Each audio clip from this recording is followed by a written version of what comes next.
Canicolette, membre confirmé de l'OPH, MEDA, promotion qui est mise France, c'est quoi petit capital de l'Internet, matricule 538. Et la Mazela, nous sommes chef d'un Caracal. Nulle part ailleurs, nulle part dans le zone, Caracal. Quand nous nous musiquons là, Zambia Boka. Quand nous aussi nous manquons, Zambia Boka. Il y a que membre Zambie, il y a que le professeur apôtre Paul Zonzaka, il y a que sujet d'orgueil, sujet il n'a pas que c'était là, papa Émile pour que nous parlions en intimité, il ne peut pas qu'on a Zonzaka dans le banzam, il ne peut pas s'en donner. Mais la maman le yenzami yabaye okonzame oya osungwa memena bilango zami yabaye okonzame oya osungwa me ipo yemimbi ya yaga zami okonzame oya osungwa memena bilango éternellement Dieu n'a pas qui est nous faire cette quoi mais là mais là, parce que le Dieu, l'Esprit Saint, dans l'enseignement, nous équipons surtout. Et quand on a le passage biblique, et quand il y a sa prévère la sœur Thierry Natacha, et quand il y a sa synthèse, papa Nyanzami Ange, ta remis. Là, ça peut sortir de ton Esprit Saint. Il y a la parole à ton ici, et quand tu as parlé là, et quand on a parce que membre confirmé, allez nous voir le temps du vie de l'homme et c'est de ma association. Mais la prédication et l'écoute à double tranchant. T'as remis, c'est une bonne prédication. Ni un mal de la musique, mais c'est un modèle. Moi, après ça, je n'ai commandé dans le carreau. Merci, merci. Ta parole, tu lampes mes yeux et une lumière sur mon chemin. Et maintenant que ma route est éclairée, je n'ai plus peur de la nuit. Jésus roi, que ton nom soit béni. Agneau de Dieu, gloire à ton nom. Jésus roi, que ton nom soit béni. Agneau de Dieu, gloire à ton nom. Nous sommes la Kumba qui est mis le français du Pabo. Le cœur de mon feu. Amen. Amen. Amen. Dans la prédication, il y a le passage biblique. Psaume 103, versets 1 à 22. Mon âme bénit l'Éternel. Que tout ce qui est en moi bénisse son Saint-Nom. Mon âme bénit l'Éternel et n'oublie aucun de ses bienfaits. C'est lui qui pardonne toutes tes iniquités, qui guérit toutes tes maladies. C'est lui qui délivre ta vie de la fosse, qui te couronne de bonté et de miséricorde. C'est lui qui rassasie de bien ta vieillesse, qui te fait rajeunir comme l'aigle. L'Éternel fait justice. Il fait droit à tous les opprimés. Il a manifesté ses voies à Moïse, ses œuvres aux enfants d'Israël. L'Éternel est miséricordieux et compatissant, lent à la colère et riche en bonté. Il ne conteste pas sans cesse, il ne garde pas sa colère à toujours. Il ne nous traite pas selon nos péchés, il ne nous punit pas selon nos iniquités. Mais autant les cieux sont élevés au-dessus de la terre, autant sa bonté est grande pour ceux qui le craignent. Autant l'Orient est éloigné de l'Occident, autant il éloigne de nous nos transgressions. Comme un père a compassion de ses enfants, l'Éternel a compassion de ceux qui le craignent, car il sait de quoi nous sommes formés. Il se souvient que nous sommes poussière. L'homme, ses jours sont comme l'herbe. Il fleurit comme la fleur des champs. Lorsqu'un vent passe sur elle, elle n'est plus. Et le lieu qu'elle occupait ne la reconnaît plus. Mais la bonté de l'Éternel dure à jamais pour ceux qui le craignent, et sa miséricorde pour les enfants de leurs enfants, pour ceux qui gardent son alliance, et se souviennent de ses commandements afin de les accomplir. L'Éternel a établi son trône dans les cieux, et son règne domine sur toutes choses. Bénissez l'Éternel, vous ses anges, qui êtes puissants en force et qui exécutez ses ordres, en obéissant à la voix de sa parole. Bénissez l'Éternel, vous toutes ses armées, qui êtes ses serviteurs et qui faites sa volonté. Bénissez l'Éternel, vous toutes ses œuvres, dans tous les lieux de sa domination. Mon âme bénit l'Éternel. Amen. Amen. Amen. Bénis le Seigneur, ô mon âme. Seigneur mon Dieu, tu es si grand. Vêtu de splendeur et d'éclat, drapé de lumière comme deux manteaux, tu déploies les cieux comme une tenture. Il étale ses demeures au-dessus des eaux. Des nuages, il fait son char. Il marche sur les ailes du vent. Des vents, il fait des messagers. Et des flammes, ses ministres. Il a fondé la terre sur ses bases. Elle est à tout jamais inébranlable. Tu l'as couverte de l'océan comme d'un habit. Les eaux restaient sur les montagnes. À ta menace, elles ont fui, affolées par tes coups de tonnerre, escaladant des montagnes, descendant les vallées vers le lieu que tu leur avais fixé. Tu leur as imposé une limite à ne pas franchir. Elles ne reviendront plus couvrir la terre. Il envoie l'eau de source dans les ravins. Elle s'en va entre les montagnes. Elle abreuve toutes les bêtes des champs. Les ânes sauvages étanchent leur soif. Près d'elle s'abritent les oiseaux du ciel qui chantent dans le feuillage. Depuis ses demeures, il abreuve les montagnes. La terre sera saisie du fruit de son travail. Tu fais pousser l'herbe pour le bétail, les plantes que cultive l'homme, tirant son pain de la terre. Le vin rejoue le cœur des humains, en faisant briller les visages plus que d'huile. Le pain réconforte le cœur des humains. Les arbres du Seigneur se rassasient. Et le cèdre du Liban qu'il a planté, c'est là que nichent les oiseaux. La cigogne a son logis dans les cyprès. Les hautes montagnes sont pour les bouquetins. Les rochers sont le refuge des damans. Il a fait la lune pour fixer les fêtes, et le soleil qui sait l'heure de son coucher. Tu poses les ténèbres, et c'est la nuit où remuent toutes les bêtes de bois. Les lions rugissent après leur proie et regardent à Dieu leur nourriture. Au lever du soleil, ils se retirent, se couchent dans leur tanière. Et l'homme s'en va à son travail, à ses cultures jusqu'au soir. Que tes œuvres soient nombreuses, Seigneur. Tu les as toutes faites avec sagesse. La terre est remplie de ses créatures. Voici la mer, grande et vaste de tous côtés, au revenu, innombrable, des animaux petits et grands. Là, vont et viennent les bateaux, et le Léviathan que tu as formé pour jouer avec lui, tous comptent sur toi pour leur donner en temps voulu la nourriture.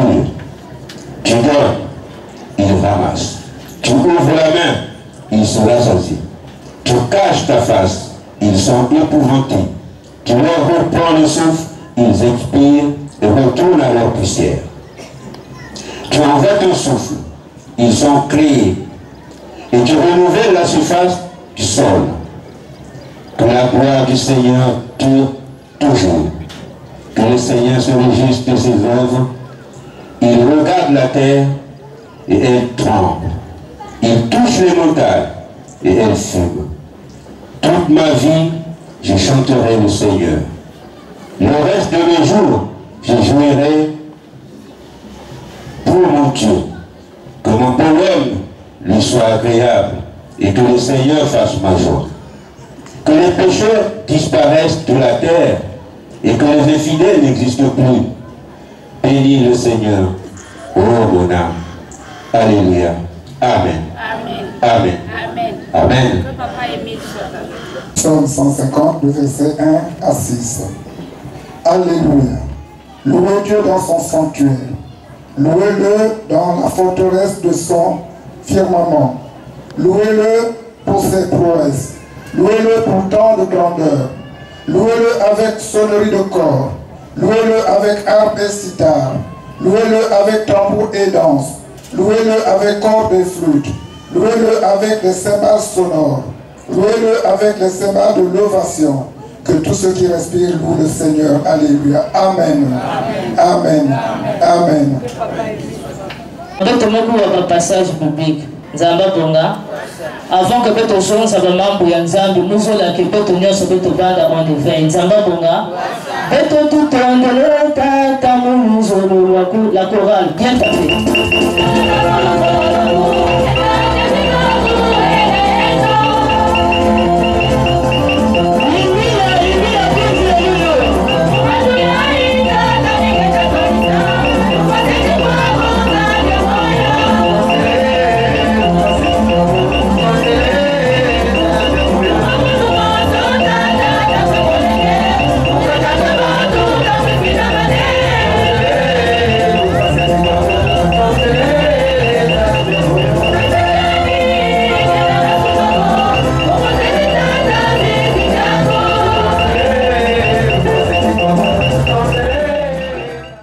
Thierry Natacha, membre confirmé de l'OPH, présidente adjointe à la section d'arrondissement Bethesda Nzamba Bonga. Et Beto Mekwiza na Mukembo, il y a action de grâce. Mukembo, il y a action de grâce. Ni fum ya Beto Nzambi ya Beto Papa Guy aimé vous faire cette quoi bon instauré que y a une kati ya association ya Nzamba Bonga. Na Beto Banya deuxième nation ya Mekumado Kuchuma. Il y a un kati ya calendrier liturgique, il y a l'association Lusoro Amour. Donc chaque année, il y a célébrer que Mukembo yaye. Puisque il y a que la maman Papa Guy aimé vous faire cette quoi bon, il y a que Mutindo yaye. OPA c'est l'amour, la dureté, Papa Emile, le plus à Bouton, la Gaby, quand le jour la nouveau succédant, ma bête, on a fait besoin de la maman il y a qui va maman ya Betové. Mais Papa Emile, mon qu'elle a maillé la veille. Naya aimé aussi ma microbi, quand il m'a saisi à Bakoutoali Samono. Engeza bakuzonza na kati na yino ya mono muchindu nge kuzonza kana ba profeta kake na muchindu nge kuzonza kana ba serviteur yange Papa Emi vanda na kati na beto et ça là que banko bana yange vanda on avait pour que beto nyonso kokota na ba yinzo na kima na kati na ba yitu nyonso tuna kumba ngwe mokulomba ngie ni mufase kwa bona tonjo. Amen. Amen. Amen. Merci. Pour ma zone, un passage biblique. Beto mekouwa 16 passages bibliques. Ma zone, beto kouwaka 10. Et pour vous, beto mekouwa 6. Donc en total 16 passages bibliques. Nzamba bonga. Na ba 16 passages bibliques, na papa qui aime une fois cette quoi qu'il a pour faire comprendre beto mutindo yaye. Na ba 16 passages bibliques, na beto mekouwa résumé ou na ba point 4. Ba passage ya titre qui a pour inventer. Baki na kuzonza na la création na bimangu nyeso ina papa qui est mis face à Chikobo kusalaka ya bana na sorti ya bana Egypte ya bana tete na la création ba bima nyeso ina nzambi kuyidikaka ya bana bimangu ina yale kusala na bana ya première nation yale kupasisa bao na bumbongo na esclave yale kunata bame kupasisa bame kuzonza nyoso ina papa qui est mis face à Chikobo me kusala na kati ya poto bantu Nzamba bango Mani certains de moi pas invité à Beto Gezonza que la kati ya Bible baki na kuzonza kaka Nzambi salaka me bana zonza ve ko baki emi lu face Chikobo Mani Guy emi lu face Chikobo na Jésus baki monto mo Nzamba bonga Samu na ba invité à Beto ni na kuzonza la beno mutindu yake ya vanda Beto bali na kesa milaka na bas église ya kaka ya vanda la catholique ya vanda n'importe quelle église peut tenir surtout que Samla Kanzambi Mosinzamba Bonga. Notre foi de l'association Roujolo Amour est basée sur la Trinité, c'est-à-dire Dieu le Père, Dieu le Fils, Dieu le Saint-Esprit. Voilà pourquoi Guy Aimé Moufa Sétukorbo, en tant que Dieu le Père, il a indiqué depuis la création. Nathan nous a dit que Isa, ni Yanji Balu Kuzonza, Yanji Mosinzambi, Nzamba Bonga. Et Nathan nous a dit Kuzonza, parole il a valu Kubasika na Ino ya Nzambi. Na yavanaka ni Jésus-Christ et parole on met plus à concrétiser la troisième génération ni la Jésus-Christ et yandi mesime kuvana na kashi ya beto wa bantu malgré l'usoro ina mela kisa beto malgré enseignement ni beto wa bantu me kukoma jata yandi na kuhusu nzamba bonga et avant du kwenda yano kuzonza ke na kashi ya Jean 16 verset 7, yame kuzonza ke yame kubonga ke munu muku kwenda kuko yanje na kukuiza l'esprit de vérité, l'esprit saint. Yina yanje mesike kuiza kuzagusa beso matueki. Nzamba bonge. Et aujourd'hui, en cette 4e génération, l'esprit saint ngome kukuminaka déjà beto en la personne de Guy Aimé Moufa Sétukorbo. Nzamba bonga. Donc Dieu le Père, Dieu le Fils égale 1. Dieu le Père, Dieu le Fils, Dieu le Saint-Esprit égale Guy Aimé Moufa Sétukorbo. Voilà pourquoi en cette 4e génération, ni yandi qui n'a pas conduit la deuxième nation dans la vie éternelle. Nzamba bonga. Ni kuna na fête yai bame kulakisa tete beto bunyane ya tata Nzambu. Yina yo kusala depuis et kupandaka na kukreye Isa. Yina yo kusala misomo ya yaji na kati ya bana la première nation. Yina yo kukonduire bana la première nation jusqu'à la terre promise. Malgré le manque où il y a Nzambu bali kulakisa na kati na beto na kati ya bana la première nation, baba tu bali kukonki la bia bana kapasi mingi. Nzamba bonge. Et qu'on appelle la deuxième point, babon tout cas pour glorifier Nzambi. Na bimangu nyoso ina ene kusala. Yame kupasisa babana Israël. Voilà pourquoi dans Ephésiens, dans le livre d'Éphésiens, Paul qui a besoin de motiver yai. Béni soit le Père de notre Seigneur Jésus-Christ. Mani.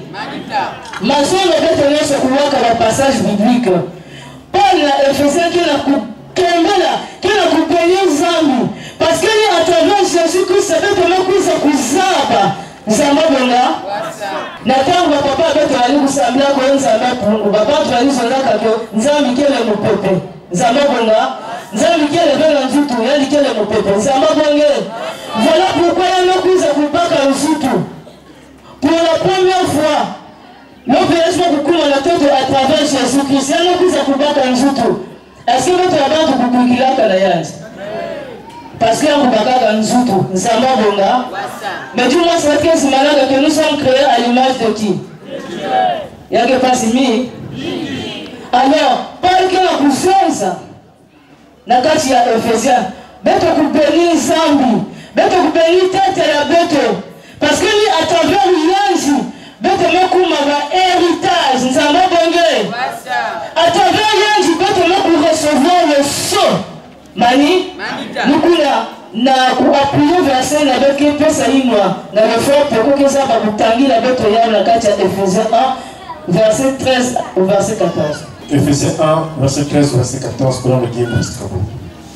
En lui, vous aussi, après avoir entendu la parole de la vérité, l'évangile de votre salut, en lui vous avez cru et vous avez été scellés du Saint-Esprit qui avait été promis, lequel est un gage de notre héritage pour la rédemption de ceux que Dieu s'est acquis, pour célébrer sa gloire. Amen.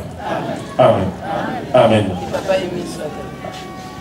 Paul qui a besoin de la bête, en lui, en Jésus-Christ, bête pour recevoir le sceau du Saint-Esprit. Mani? En cette 4e génération, bête vana na tsaï, bête vana na fier. Na kuzaba Guy Aimé Moufa Sétukorbo, Nzamba bonga.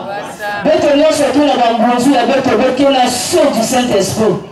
Le sceau du Saint-Esprit était un contrat, était un gage, Nzamba bonga, était un signe Ni y a aucun pour l'accès que Beto Langue Beto la bande de la deuxième nation.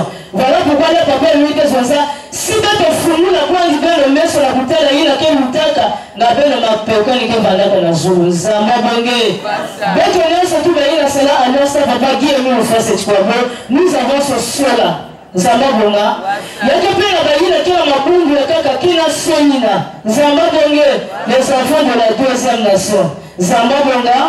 Donc, pendant que la puissance à travers Jésus-Christ, d'autres pour recevoir Soïna.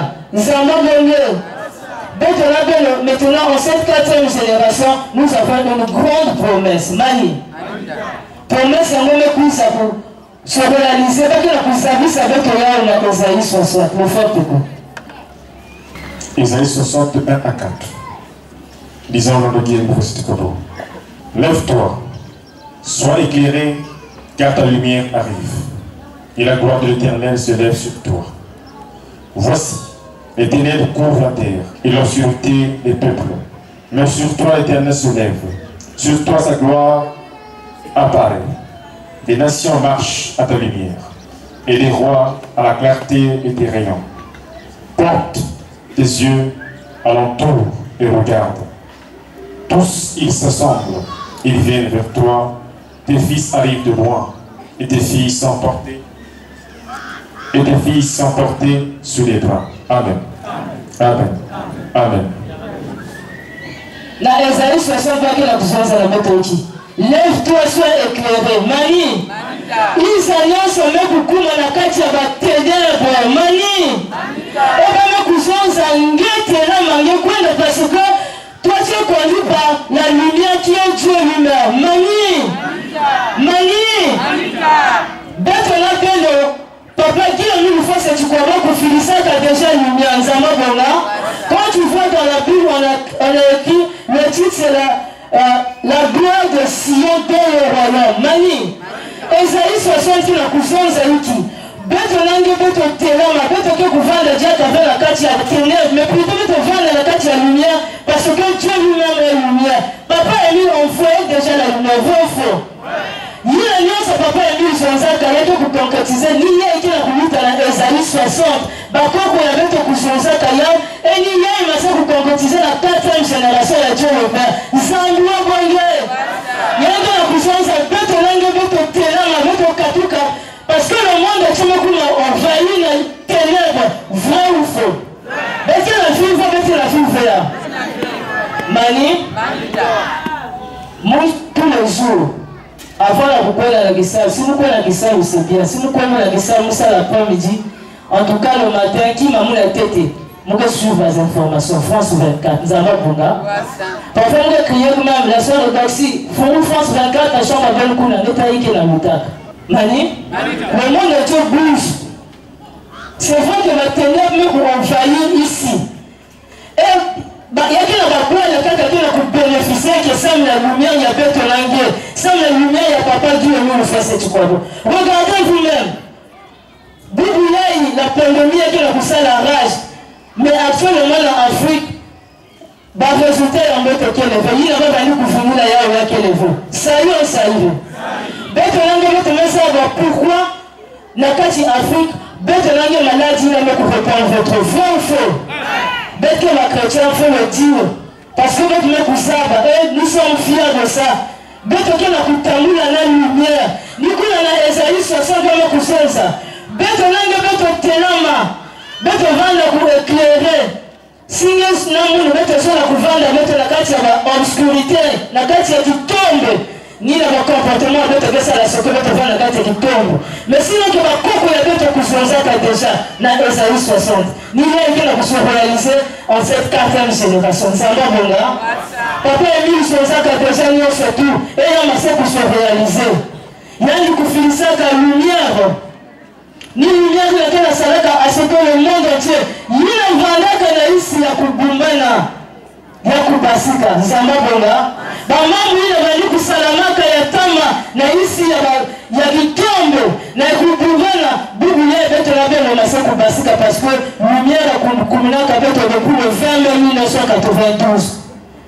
Et papa mi zaka si OPS qui est awa awa na toto awa parce que la obéissance ya yanzi nzamba bonga beto na beno sayo salve action de grâce faites au fait privilège au privilège ni kuna na kati génération papa yemi no kuzonza muchindu bana bapangi na kuzonza na kati ya Bible beto pe na kati génération yai beto ke kuseka beto ke kupina beto ke kutila beto ke kurule fasa bapangi ke kuzonza na kati ya Biblia beto nange pe en kati génération na nyonso ina papa yemi no kusala ba promesse na bakoko ya beto nange ku recevoir vrai en cette quatrième génération beto nange ku recevoir ya à travers la personne de Dieu et nous faire cette quoi milano il y a que poisson, il y a que grâce à mettre en anglais, ça va là. Voilà pourquoi beto nange avec la grande mission. Mani, notre mission, c'est de préparer le peuple. Donc, préparer l'église à recevoir le pou. L'église qui est épouse. Monsieur avec ton anglais pour recevoir le pou. Papa qui est venu faire cette quoi. D'ailleurs, il y a une mission avec ton anglais le monde conforme. Mais tu peux la coucher ça là. Mais la fête, à chaque fois, il y a un de points de coutume, parce qu'il y a des coutumes pour faire action de gaz, mais qui sont maintenus en Allemagne, faire action de gaz. Vous me cousez à nous, papa et nous, nous me cousez à nous, et nous me cousez à tout. Il y a un de coutume, mais enfin, la case, il y a un team, il y a un beto concrétisé, beto pas la lumière. Donc chaque jour la musique la beto qui action de grâce, c'est vraiment bon là.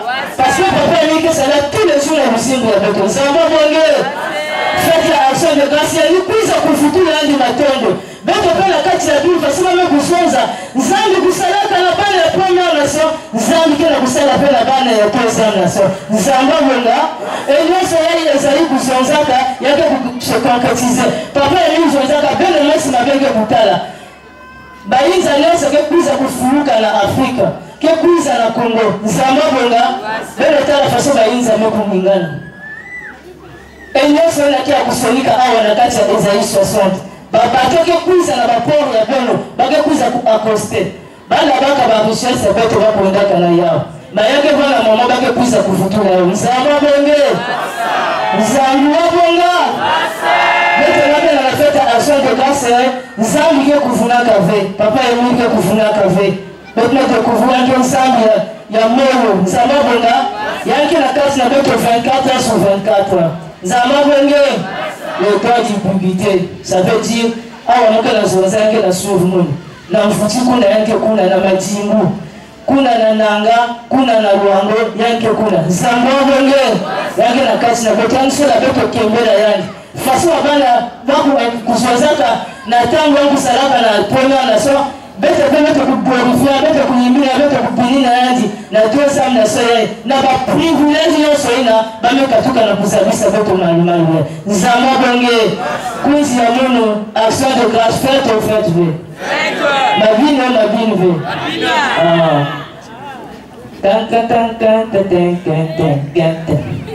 Beto lisa wana kumila charanga. Sa wala kia mou face kwa wapeza. Sayo sahibe. Merci beaucoup. Beto kalisa ke fête action de grâce yai. Ya vanda avec kaka parce que yame kuma de coutume veut parce que beto kona ku concrétiser que yao. Neoso ina papa qui est mou face kwa bezonzaka yake ko se réaliser. Ba privilège ya ni neoso yame ku accorder beto yao. Yame ku pesa beto neoso tout. Ni ya beto mosi na kusadila. Nina beto mosi na kupinina, nina beto mosi na kudilila. Pourvu que beto zaba pour surtout pour respecter la loi ya yangi. Nzamba bonge. Tout ce que papa Emile dit c'est une loi parce que c'est lui Dieu. Ni yangi dikaka babi manio surtout. Yava le beti ah peut-être ni yangi, peut-être vrai. Mani? Faut que vous ayez convaincu. Yake ni yangi. Yake voya kufonder verset lui. Nzamba bonge batu mingi kwa kusonzaka me afaso baka kusonzaka que ni ya nzambi ni ya multinaka non c'est déjà na kati ya Biblia ba Deutéronome ba kusafsaka beto yao baka kufilisa le prophète Mutinu Moïse mani na baka so le prophète comme donc Mutinu Moïse vanda belle c'est un grand signe Moïse Vanda Pek, Nzamba Bonga. Moïse Vanda Ndombo, Nzamba Bonge. Moïse Vanda na Papana, Nzamba Bonga. Ni Bassini Ina. Mani, tout est dans la Bible. Ouvre les deux âmes la soeur. Ce que tu as dit, on va faire quoi? On va faire ça. Mambu mingi, mambu paquet.